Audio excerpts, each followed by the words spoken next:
Jumping into part 2? Just a heads up, it might be helpful to listen to part 1 if you haven't already, as we'll be building on some of those earlier discussions. This is The Growth Journey. Real life, real growth, divinely inspired, where military discipline meets a ministry heart. With 40 years of life-shaping experience, including 22 years on active duty, and a deep calling to ministry, David Averitt, CEO and founder of CAJL Outreach Nationwide, shares spirit-led wisdom and practical tools to transform your life. He's also the author of an ebook on growth, bringing even more insight to help you flourish in faith, marriage, leadership, character, church, and business. Ready for divinely inspired results? Let's get started. Increasingly finding themselves on the front lines, needing to provide clear, biblically sound teaching to counteract inaccurate or even harmful religious content spreading online. It's a form of digital discipleship and protection. And third is addressing the digital divide. Ethically, ministries need to ensure their digital initiatives don't exclude people. This means actively providing support, maybe training, and accessible technology options for congregants, particularly older adults or those with limited income or digital literacy. Inclusion is key. Beyond the ethics, though, there's that very practical, very human issue of pastoral burnout. How does the memoir address addressing fatigue and adapting leadership styles in this hybrid world? It tackles it head on. The memoir explicitly points to hybrid ministry burnout as a major concern. Pastors and their staff are facing real exhaustion from trying to effectively manage both the traditional in-person aspects of ministry and the ever-expanding digital demands. That two jobs feeling again. Exactly. This pressure necessitates, according to the memoir, more flexible sermon planning. Pastors are needing to adapt, perhaps preparing sermons that work well both in the room and online, maybe becoming more responsive to real-time feedback or current events discussed online. Leaders also have to master the art of balancing care. How do you effectively nurture relationships and provide pastoral support to both your online community and your in-person congregation, ensuring neither group feels neglected? It requires new skills and strategies. And it connects back to that leadership distinction too, right? It does. Crucially, the memoir highlights that for ministries aiming to navigate this complexity and potentially grow, they increasingly need leaders skilled in organizational leadership, not just relational shepherding. The digital age demands robust systems, clear processes, strategic planning, and the ability to manage teams effectively, skills often associated with organizational leaders. It's becoming less feasible for one person to do it all through purely relational means, especially at scale. So, given these burdens, how can technology actually help pastors rather than just adding more work? What about leveraging technology for enhanced outreach and discipleship? This is where the augmented part comes in. The memoir outlines immense potential here. Technology offers expanded reach, allowing online ministry to connect with people globally, reach shut-ins, engage with former members who've moved people who would otherwise be completely disconnected. It facilitates enhanced engagement. Think beyond just streaming. Online forums, interactive Q&As, virtual discussion groups, targeted content, these tools can foster greater participation and a deeper sense of community online, if used well. Making it more interactive. Yes. It also opens up entirely new discipleship avenues. Ministries are creating online campuses, dedicated ministry apps with daily devotionals, podcasts exploring specific topics in depth. These nurture faith journeys in diverse, ongoing ways. And critically, the memoir keeps circling back to this core idea. Online ministry should ideally be viewed and strategically used as that bridge to in-person engagement. It's a pathway, an entry point, designed to draw people into deeper, embodied, in-person involvement within a local community. It's about using the digital to ultimately strengthen the physical connections, not replace them entirely. That's the strategic sweet spot the memoir points towards. 12. Digital tools in ministry. Practical applications. David Averitt really emphasizes this point. Innovation in ministry isn't about replacing the sacred, but enhancing its reach and impact. That's a call to use the tools wisely. So let's explore some of these practical applications the memoir discusses for ministry today. Exactly. It's about augmenting, not replacing. The memoir gets quite practical here, looking at tablets, AI, and other technologies for sermon preparation and delivery. Tablets, for example, are incredibly versatile. Pastors are using them for delivering sermons instead of paper notes, leveraging the large screens. They have good cameras for quickly recording social media clips or announcements. Cloud storage makes accessing notes and research anywhere easy. Much more flexible than a printed manuscript. Definitely. And then there's the rise of artificial intelligence tools. The memoir mentions things like Sermonly, AI platforms specifically designed to help pastors with research, generating sermon outlines, finding relevant illustrations, even suggesting different ways to phrase key points. This can be a huge time saver. Using AI for sermon prep. That's really cutting edge. It is, and it's becoming more common.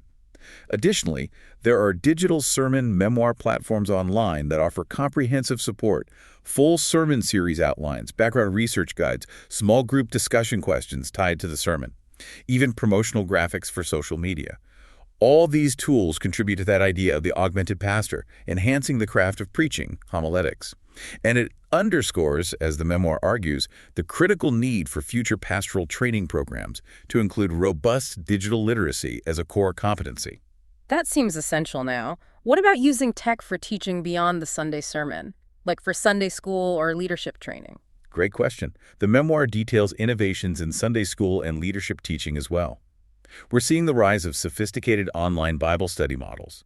The memoir mentions platforms like Bible Project, which offer structured courses with high-quality videos, downloadable notes, interactive quizzes, and even built-in discussion groups.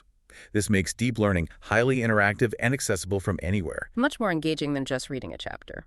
Often, yes.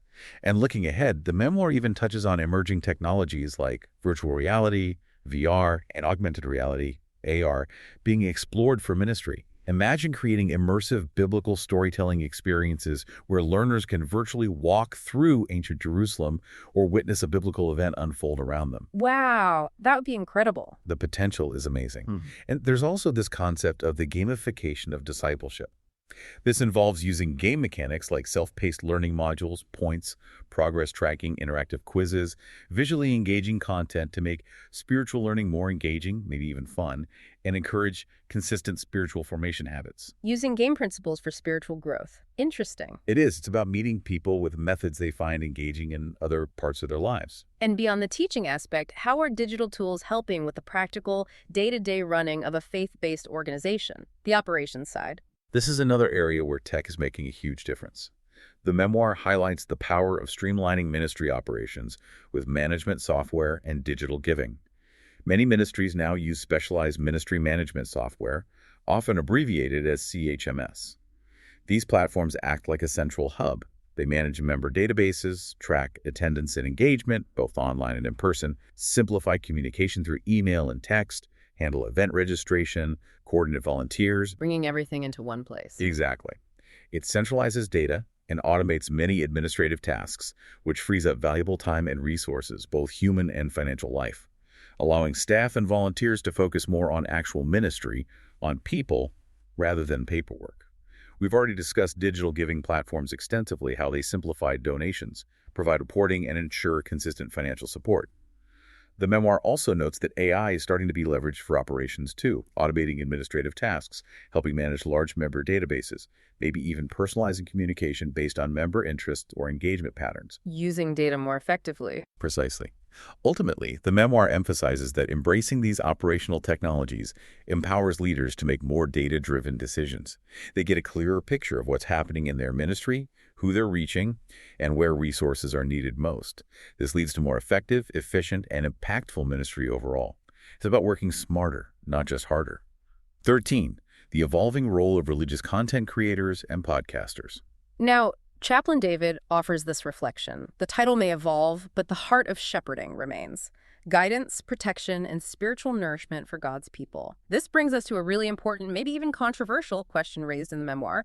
Are these online religious content creators, the podcasters, the YouTubers, are they essentially the new pastors in our digital age? It's a huge question, and one the memoir explores with considerable depth, acknowledging the complexities and sensitivities involved.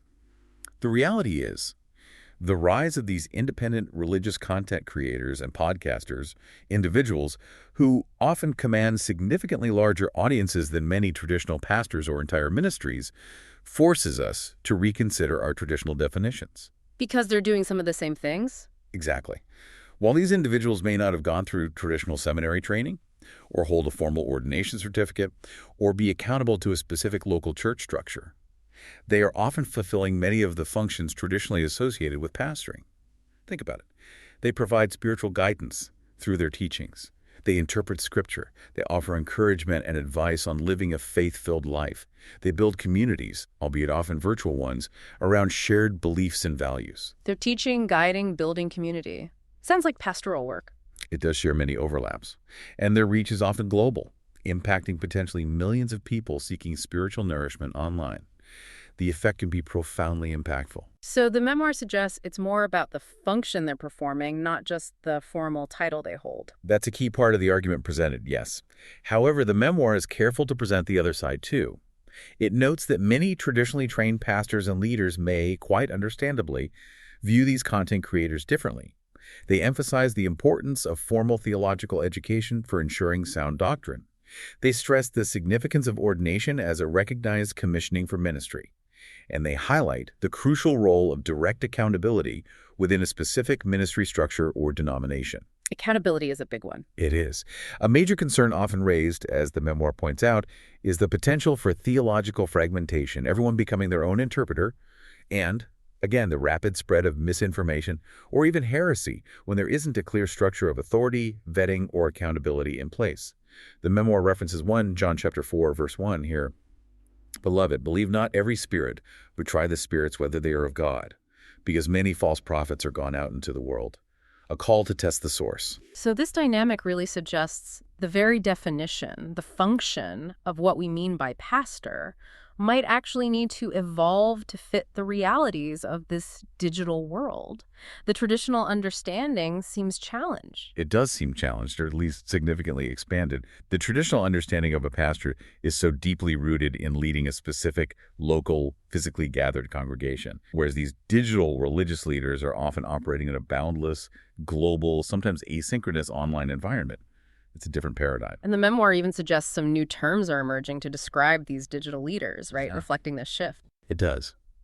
Recognizing that the old titles might not fully capture these new roles, Mr. Averitt lists several emerging terms that people are starting to use. Digital shepherd, someone who nurtures and guides a spiritual community primarily online.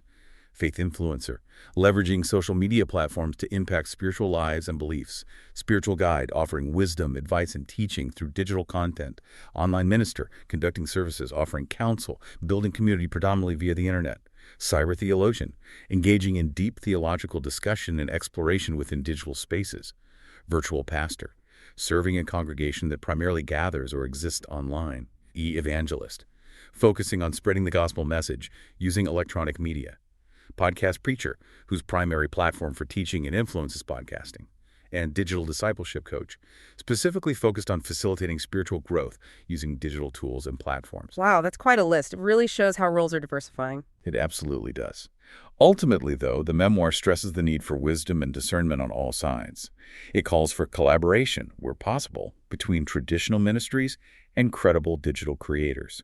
The goal should be ensuring people receive sound spiritual guidance and can find authentic community, whether that happens primarily online, in person, or, most likely for many, in some blend of the two. The pressure of digital scrutiny and competition for pastors. Let's talk about the pressure this puts on traditional pastors. Mr. Averitt makes this really insightful point. In the digital arena, truth is fact-checked in an instant. Our diligence must rise to the speed of light. That sounds like a weighty expectation, doesn't it? Pastors are basically under a microscope now, like never before. It's a huge pressure, absolutely. The memoir highlights that in this digital age, pastors and ministry leaders face this intense dual pressure, heightened scrutiny regarding the accuracy of everything they say, and the constant need to compete for attention with that vast ocean of online religious content. Let's break down that scrutiny part first. The fear of fact-checking and maintaining accuracy. This is very real. The internet, combined with readily available AI tools, means information is instantly verifiable. Congregants, or even just casual online viewers, can pull out their phones during a sermon or while watching a video. And check what the pastor just said against Google or a Bible app. Instantly. They can cross-reference biblical interpretations, historical claims, scientific references, doctrinal statements against countless online sources, digital Bibles, theological databases, commentaries, critical analyses, you name it. This creates a legitimate and frankly healthy pressure for leaders to be absolutely meticulous in their research and preparation. Sloppiness or factual errors will likely be caught and called out, potentially damaging credibility. So diligence becomes paramount. It really does. The memoir emphasizes that combating the spread of misinformation online is now a key challenge for leaders. They need to actively engage, not just teach, but provide truly authoritative guidance grounded in careful study. Accuracy builds trust in the digital age. So it's not just about being accurate, but also about capturing and holding people's attention in what you described as a really crowded, competitive space. Precisely. Pastors and traditional ministries are now operating squarely within that attention economy. They're competing not just with other local ministries for people's time and attention on a Sunday morning. They're competing with a global marketplace of compelling faith-based content available 24/7 on YouTube, podcasts, blogs, streaming services, even AI-generated sermons or spiritual guidance now. Competing with literally everything else online. Pretty much. This creates a compelling, almost urgent need for ministries to produce high-quality, engaging, and relevant digital content if they want to capture and retain the attention of both their existing members and reach potential new congregants online. The memoir delves into several specific challenges stemming from this competition. We've mentioned faith-based community shopping, the ease with which people can browse and sample different online sermons or ministries, making loyalty more fluid and creating a competitive landscape. Then there's the challenge of passive online engagement. Remember those stats. Only about a quarter of virtual viewers feel like active participants. Most don't sing or pray aloud at home. A large majority multitask. Just having it on in the background, maybe. Right. This passive consumption makes it incredibly challenging for ministries to create online experiences that truly engage people deeply and foster genuine connection, compared to the immersive nature of being physically present. And the rise of those digital influencers you mentioned earlier adds another layer of competition. It certainly does.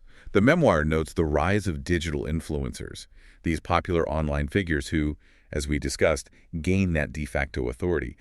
They might be more polished, more entertaining, more niche-focused. Drawing audiences away from traditional settings. Potentially, yes. So traditional pastors find themselves competing, not just with other ordained ministers, but with individuals who might have massive followings and significant appeal, often operating without the same level of theological training or institutional accountability. And what's the result of all this pressure, the scrutiny, the competition, the need to constantly create high-quality content across multiple platforms? The memoir concludes, it contributes significantly to pastoral fatigue and burnout. It's exhausting. Therefore, the digital age demands something new from leaders. They need to be not only spiritual shepherds grounded in timeless truth, but also increasingly skilled content creators, savvy communicators, and digitally literate managers who can navigate this incredibly complex and competitive online environment effectively. It's a much bigger job description than it used to be. XTV. Why online influencers attract more listeners than traditional pastors. Let's circle back to that quote from Chaplain David. The digital marketplace of faith offers endless choices. Our calling is to offer timeless truth amidst the noise. The memoir really digs into why this disparity often exists, why these digital influencers sometimes reach audiences in the thousands or tens of thousands, while a traditional local ministry might see attendance in the hundreds. What are the factors?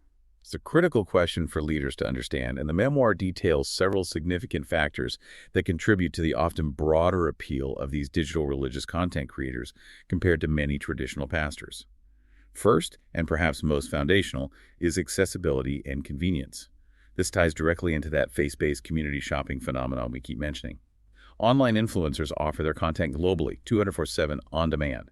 You can listen to their podcast while driving, watch their video while cooking, access their teachings whenever and wherever it suits you. On your own schedule. Exactly. It eliminates all those logistical hurdles of traditional attendance, the commute, the fixed service times, the dress code, the parking.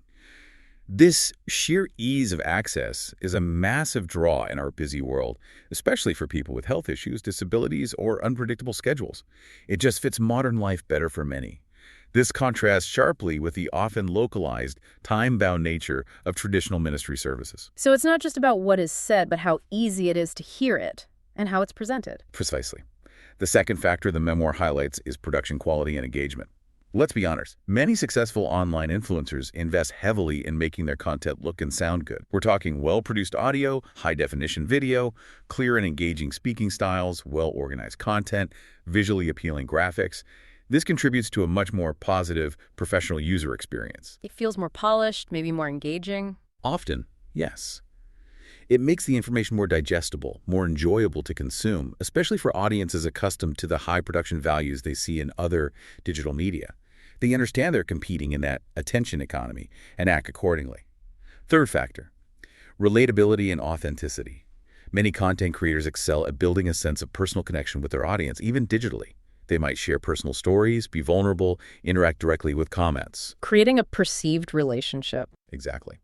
They often foster that micro-discipleship we talked about, short, frequent, seemingly personalized interactions that make followers feel seen and understood. This perceived authenticity and relatability can build strong bonds, sometimes feeling more immediate or personal than being one face in a large traditional congregation. Fourth is niche content and specialization. Online influencers have the freedom to specialize. They can focus intensely on specific theological topics like prophecy or apologetics, particular life stages, parenting, marriage, singles, or unique spiritual approaches, contemplative practices, social justice. This allows them to attract highly targeted, passionate audiences who are specifically seeking that content.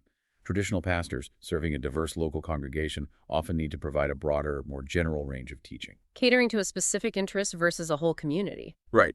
And the digital landscape itself provides unique mechanisms for building credibility, which is the fifth factor. We talked about immediate fact-checking and transparency. Because online content is under constant scrutiny, influencers who are diligent in their research, transparent about their sources, and quick to correct errors can actually build credibility faster in some ways. Accuracy becomes a visible marker of trustworthiness. Interesting. So the scrutiny can actually work for them if they handle it well. It can. Sixth factor, a lower barrier to entry and privacy. As we noted, online platforms offer a degree of anonymity and privacy. People can explore faith, listen to different perspectives, or engage with challenging topics from the comfort of their home without feeling the social pressure or commitment involved in physically attending a ministry. It feels less risky for seekers or those hesitant about organized religion. And finally, seventh, leveraging digital tools and data.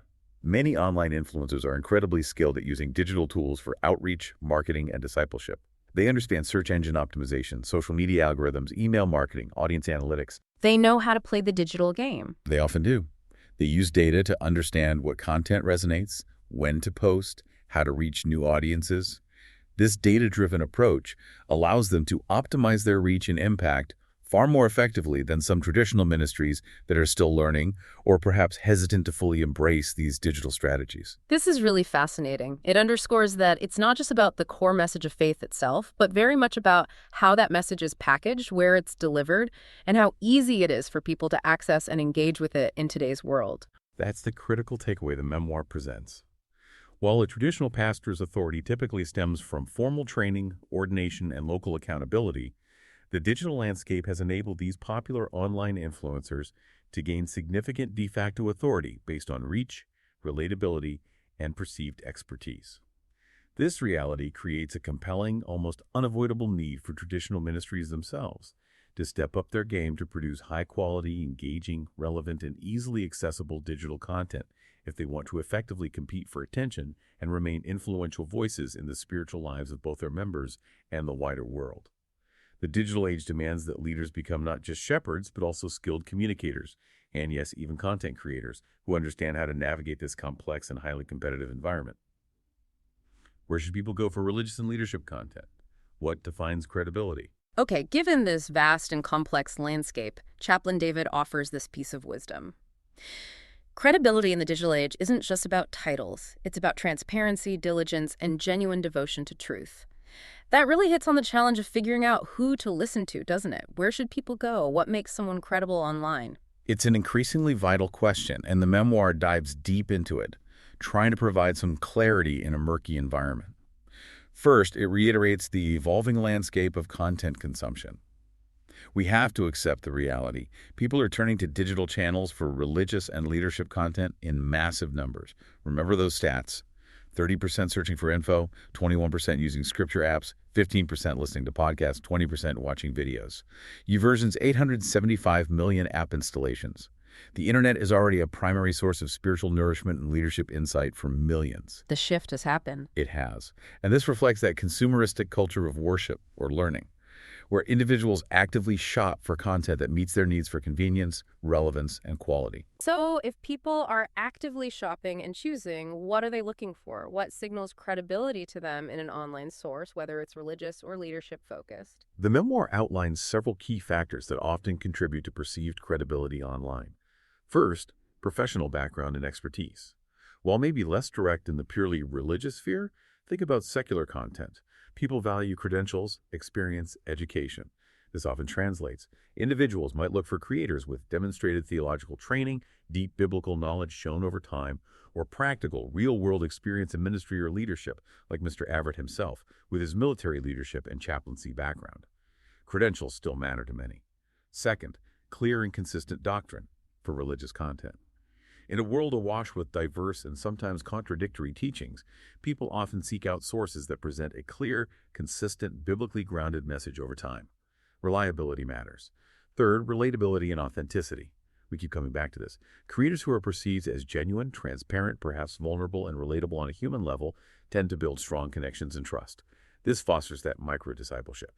Fourth, high production quality. Like it or not, professionalism in presentation, clear audio, good video, well-organized delivery often signals credibility and respect for the audience's time and attention.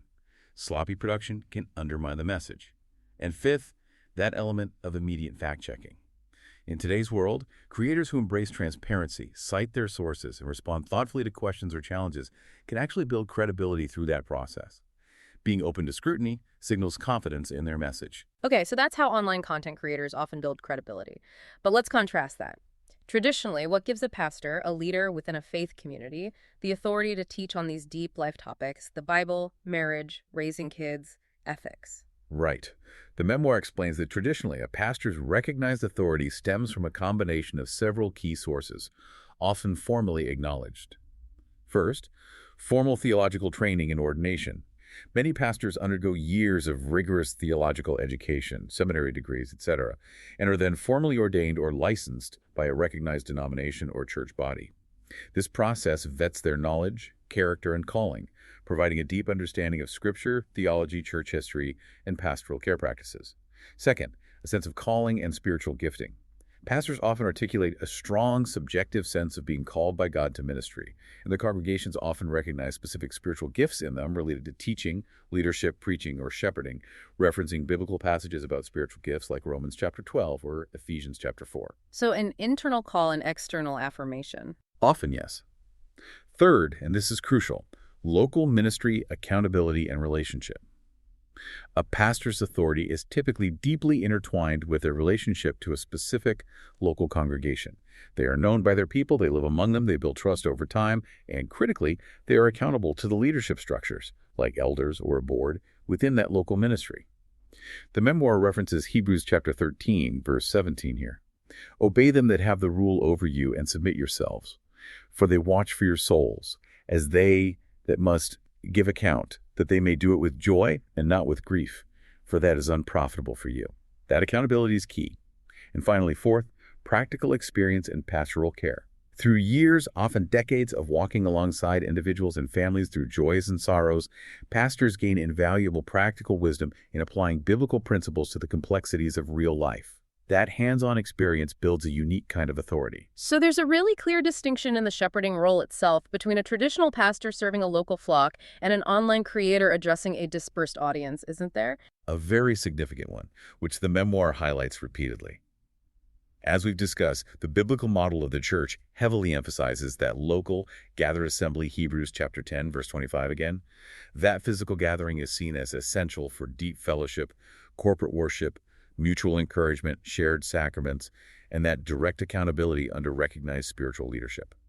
The tangible benefits we talked about, health, social connection, active participation, seem uniquely tied to this embodied model. And pastors have specific functions within that model. Exactly. Traditional pastors are typically ordained within a specific ecclesiastical structure, which involves oversight and accountability. They administer the sacraments, baptism, communion, which are generally understood as communal, physical rites within the gathered body. Online creators, however influential, usually operate outside these formal structures and accountability loops. Their flock is often a diffuse, asynchronous global audience rather than a geographically defined, formally structured ministry body. So the relationship is different. Fundamentally different. The memoir also stresses the depth of pastoral care.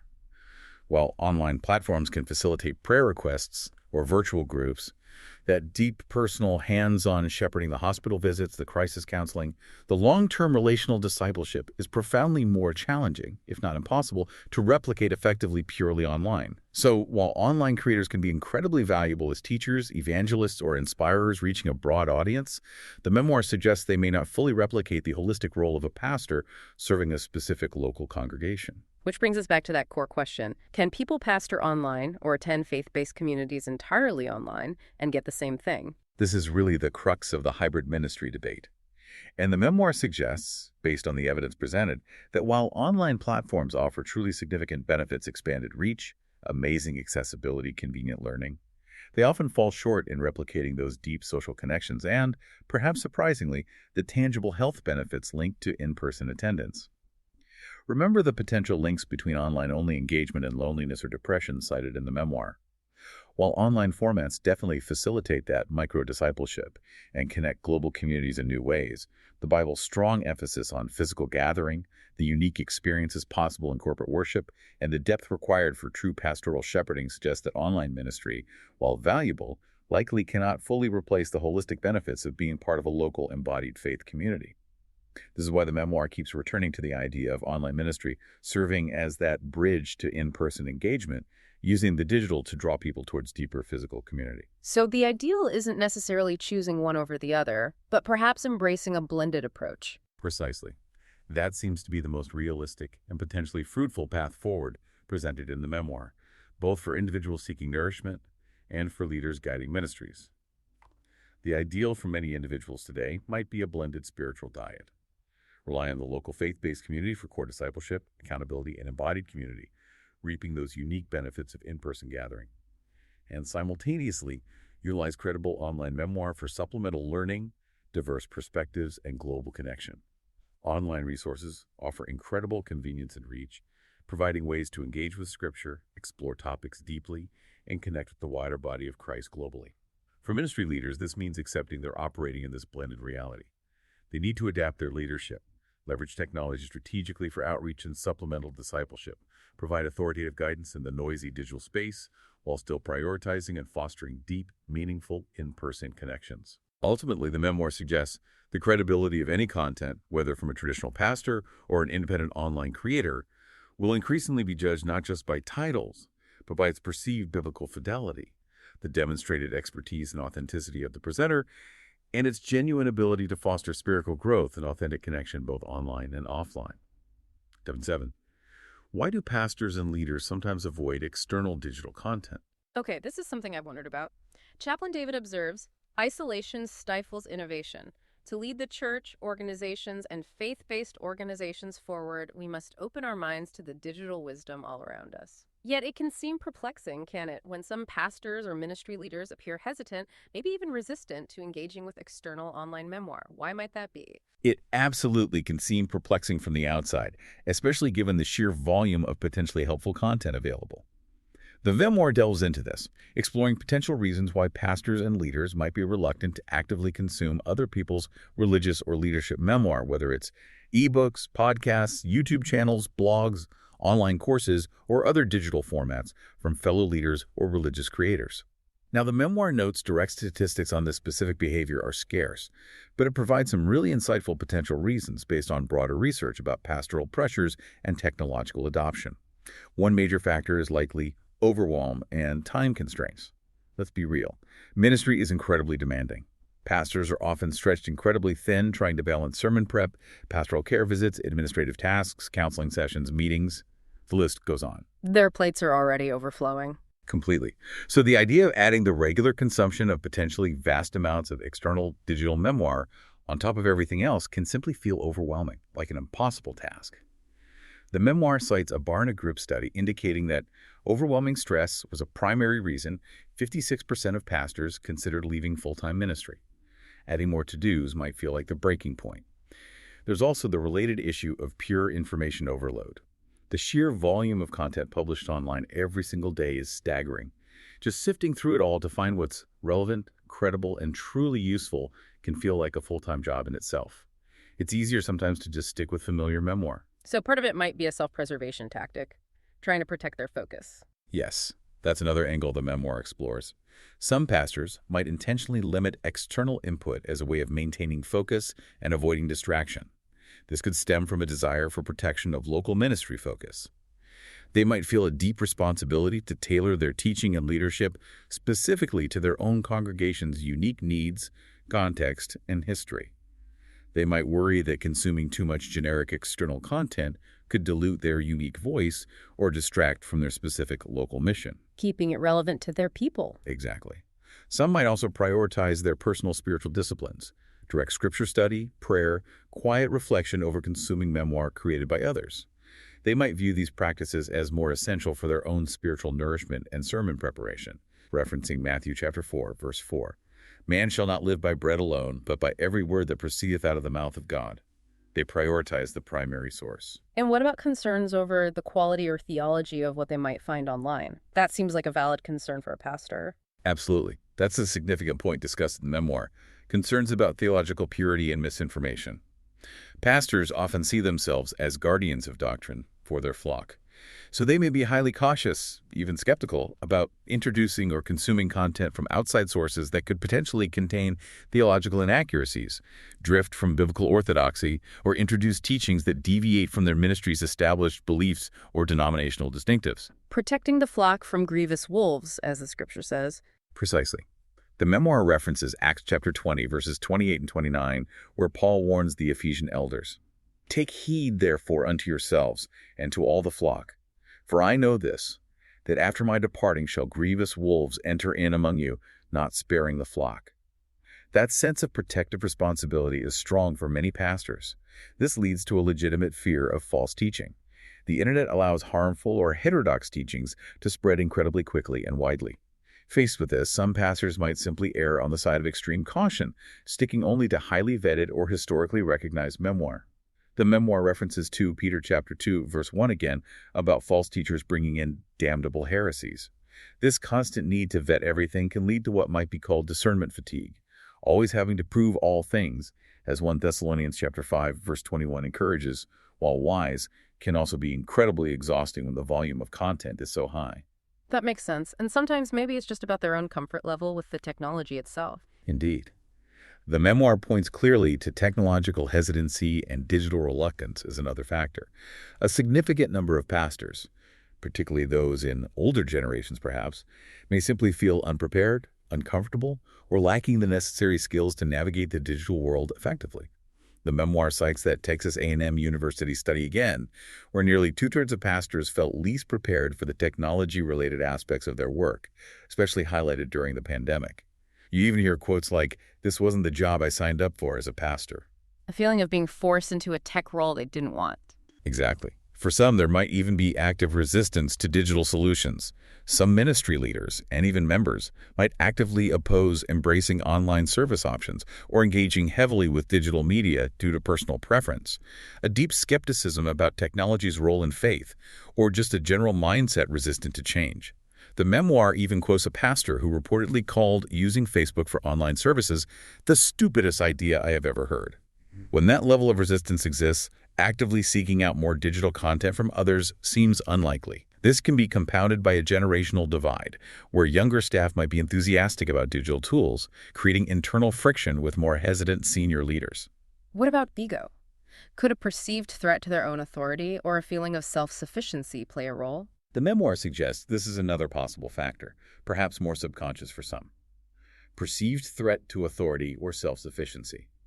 This might manifest as a kind of not invented here syndrome, a reluctance to adopt ideas or use content developed outside their own ministry, perhaps feeling it implies their own insights aren't sufficient. There could also be an element of protection of authority.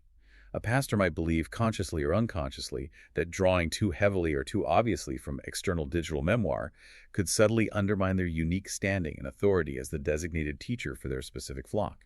And of course, like anyone, pastors can have personal bias.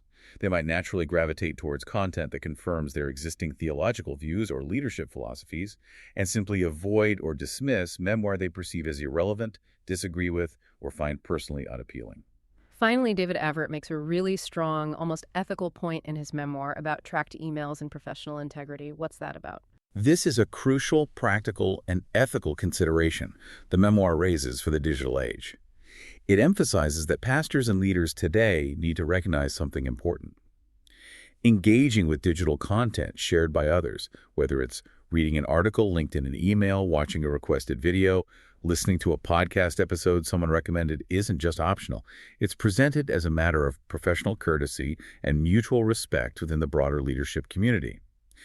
Just as pastors invest immense effort into their own sermons and teachings, likely expecting their congregation's attention and care, the memoir argues that the same consideration should ideally be extended to the work of fellow creators and leaders. We live in this hyper-connected world where professionalism and genuine engagement are increasingly visible and expected.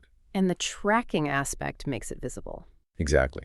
The memoir highlights transparency in the digital age. Leaders need to understand that technology often allows senders to track whether links in emails were clicked or attachments opened.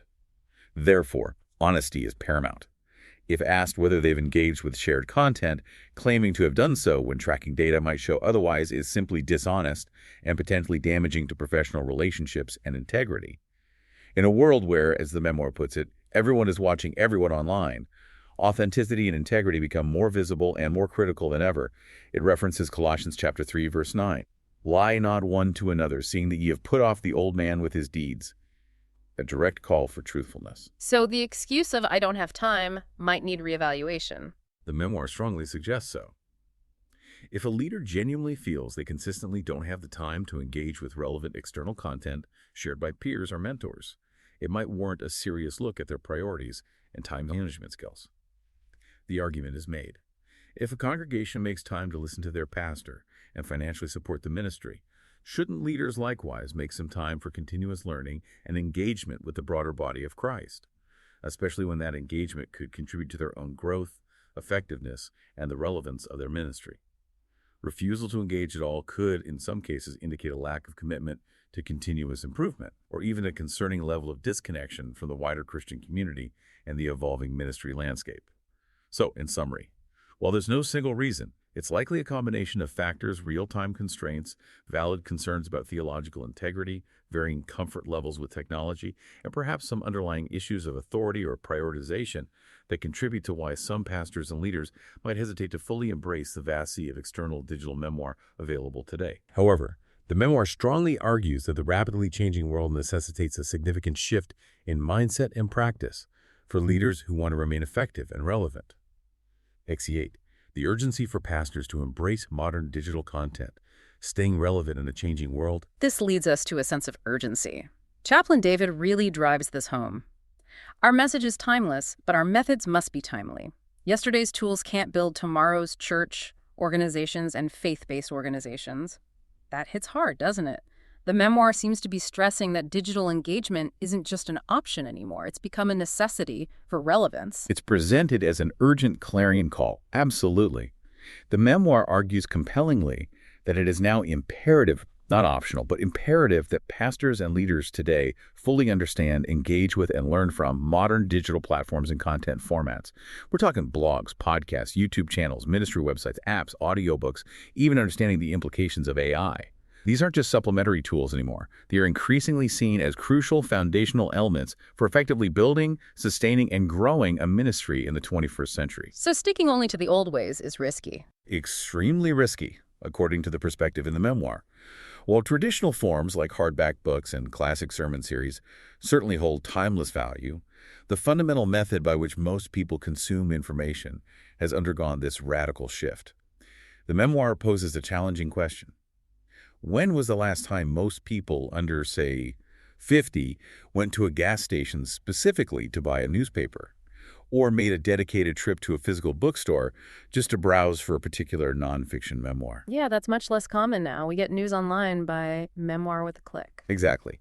The entire landscape of information dissemination has evolved dramatically. And the memoir argues that ministry must adapt accordingly if it wants to connect with people where they are actually living and learning. It calls for leaders and pastors to start thinking outside the traditional box, to actively, intentionally begin consuming other relevant online memoir, not just producing their own as a vital means of growing personally and professionally. This is presented as essential for ensuring their ministries remain relevant and impactful in today's rapidly changing world. It really is like that analogy you used earlier, the doctor relying solely on 20-year-old textbooks. The core principles might be sound, but the application, the context, the delivery becomes outdated and potentially ineffective. That's a perfect analogy, and the memoir uses similar reasoning. To rely solely on sermon styles, leadership models, or communication methods developed 5, 10, or even 20 years ago, without significantly updating the delivery, the contextual application, the understanding of how people receive information now, well, it's to risk becoming disconnected, even irrelevant to the very people they are trying to reach. The message gets lost if the medium is ignored. Precisely. Yes, the core message of the gospel, the scriptures themselves, are presented as eternal and unchanging. But the methods by which those truths are communicated, illustrated, and applied must be continually refreshed and adapted to resonate with contemporary audiences living in a digital world. Just think about any other profession. Professionals are expected to engage in continuous learning to stay current with the latest research, methodologies, best practices, and tools in their field. The memoir argues that those in ministry and leadership have a similar professional and indeed spiritual responsibility. They need to possess the most up-to-date understanding possible, not just of Scripture, but of culture, communication, and effective leadership practices to teach, instruct, guide, and lead effectively today. Sticking only to what worked in 1995 is presented as insufficient for 2025 and beyond. So actively studying what others are doing digitally isn't about copying, but about learning and growing. What are the specific benefits the memoir outlines for pastors who do engage with external digital content? Yes, it's about learning, adapting, and staying sharp. The memoir outlines several direct benefits for pastors and leaders who actively study other relevant websites, blogs, podcasts, online courses, and digital memoir from fellow leaders and respected religious creators. First, they can gain fresh perspectives. Hearing how others explain biblical truths, address challenging contemporary issues, or connect with different demographics can spark new ideas and prevent their own teaching from becoming stale. Second, they can identify emerging trends. Paying attention to the conversations happening online helps leaders understand how people are engaging with faith today, what spiritual questions are most pressing, what cultural shifts are impacting their congregations. Third, they can learn best practices. They can observe and adopt successful strategies for communication, digital outreach, online community building, and effective leadership from innovative ministries and leaders around the world. Why reinvent the wheel? Fourth, engaging with other voices can actually prevent burnout. The memoir includes a quote from one pastor who noted that regularly feeding from other preachers helps avoid burnout, as hearing the word from peers can reignite passion and renew the soul, referencing Psalm 19, verse 7. The law of the Lord is perfect, refreshing the soul. And finally, fifth, it can genuinely enhance their own teaching. Many preachers excel in different areas. Maybe one is great at storytelling, another at application, another at historical context. Learning from the strengths of others can significantly improve a pastor's own homiletics, their ability to communicate effectively. So the memoir issues this strong call for leaders and pastors to return to, or perhaps adopt for the first time, a posture of continuous humble study and learning, leveraging the incredible wealth of digital memoir available. Embracing this digital learning curve isn't presented as a compromise of faith or tradition, but as a necessary strategic step to ensure their ministry continues to thrive, remain relevant, and faithfully fulfill its mission in the complex hybrid future. Chaplain David really encapsulates this entire sentiment with two incredibly powerful concluding thoughts in his memoir. First, he states with stark honesty, "The world went digital, and so did my quest for spiritual growth. The church, organizations, and faith-based organizations has a choice. Meet me here, or I'll continue my journey with those who do." And he follows that with this observation about his own life. "I love my church, organizations, and faith-based organizations, but my spiritual fix comes from a blended diet of in-person worship and the endless memoir the digital world offers. It's truly a global classroom." Those really capture the personal reality for so many today. Strategic recommendations for church, organizations, and faith-based organization leaders. Okay, so the memoir doesn't just diagnose the situation, it offers concrete advice. David Everett provides this guidance. To truly lead, we must first learn especially from the ever-evolving digital landscape. It seems the memoir aims to equip leaders with clear, actionable strategies to navigate this new reality. Absolutely. It moves from analysis to practical application. For leaders looking for specific ways to engage these topics, the memoir even suggests some actionable content ideas for your blog or ministry communications. For example, writing on the hybrid faith community, balancing digital reach with deep connection to explore practical strategies for bridging the virtual and physical.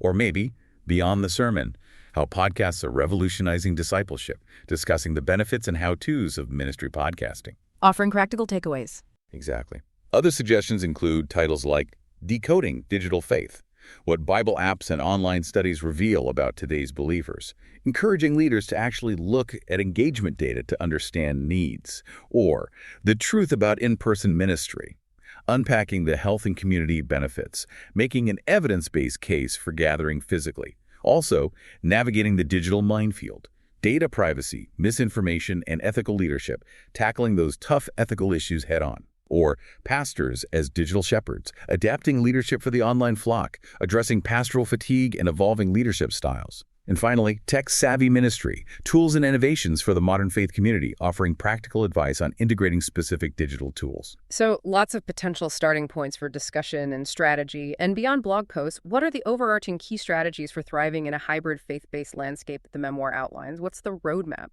The memoir synthesizes its recommendations into several essential strategies for leaders and ministries aiming not just to survive, but to thrive.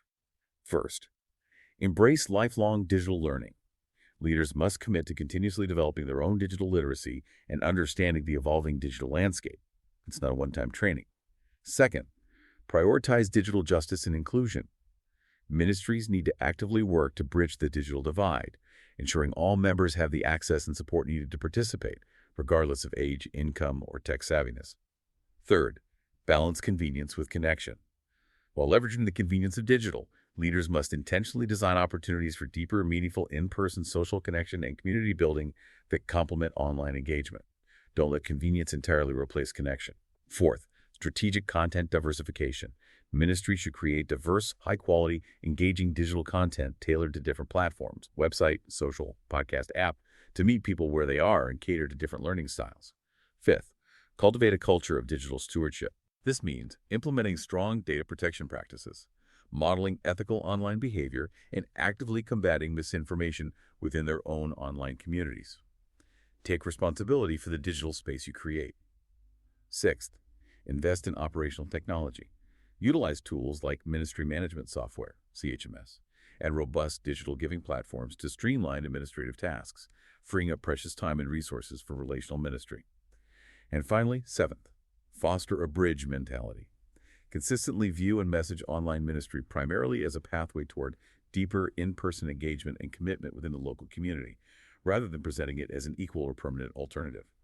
Use digital to draw people closer.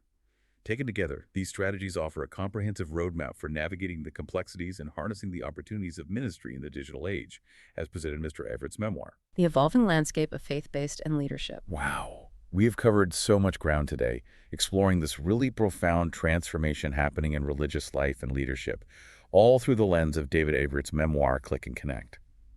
We've seen the incredible convenience and the vastly expanded reach offered by digital platforms, but we've also grappled with the serious challenges, concerns about data privacy, the constant battle against misinformation, the potential for a more superficial, consumeristic approach to faith, and the very real strain on leaders. It's a complex, dynamic, and frankly unavoidable new reality. It truly is. And the memoir's findings, particularly around the tangible mental and physical health benefits linked specifically to in-person religious attendance, are incredibly striking and shouldn't be overlooked amidst the digital rush. It underscores that undeniable need the memoir highlights for leaders today. They have to blend the timeless skills of traditional shepherding, caring for souls, teaching truth with modern organizational leadership capabilities.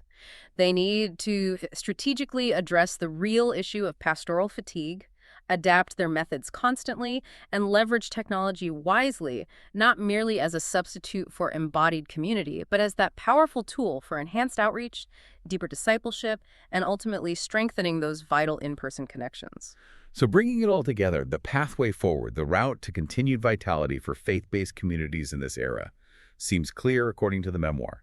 It lies in wholeheartedly embracing digital literacy, making digital justice and inclusion a priority, and very intentionally, strategically bridging the virtual and the in-person aspects of community life. And Chaplain David's final thought from the memoir provides such a powerful summary and a forward-looking challenge. The horizon of ministry is vast and digital. Let's step boldly into this new era, guided by timeless truth and timely wisdom. It really leaves us, and you, our listener, with the memoir's concluding provocative question to ponder. What steps will your faith-based community, your organization, your church take to embrace this hybrid future? Your journey, your ministry, your leadership, it all matters. And we want to be a part of supporting that journey. Whether you're feeling called to launch a nonprofit, maybe you're seeking powerful prayer for a specific situation, or perhaps you're just searching for renewed hope and a genuinely fresh start, please know our team at CA Jail Outreach is really prepared and eager to assist. We also extend our support directly to individuals currently within the jail system, and just as importantly, to their families and children on the outside, offering a practical helping hand and encouragement when it's needed most. It's easy to connect. To reach out and explore the memoir or get in touch, simply visit the CA Jail Outreach website. You'll find the link right there in the deep dive description in your app. Just tap on the blue highlighted text. And for that deeper dive into everything we discussed today, the full, complete memoir with all the scriptures and supporting details is available on the website. Just look for the Leadership Memoir tab on the menu bar. Please feel free to share the message that help and hope are available. As David from CA Jail Outreach often says, more than just a voice, we're a helping hand and a praying heart. Let's connect and build your tomorrow starting today. Thanks so much for listening. We'll catch you on the next deep dive. Until the trumpet blows, wishing you a fantastic day.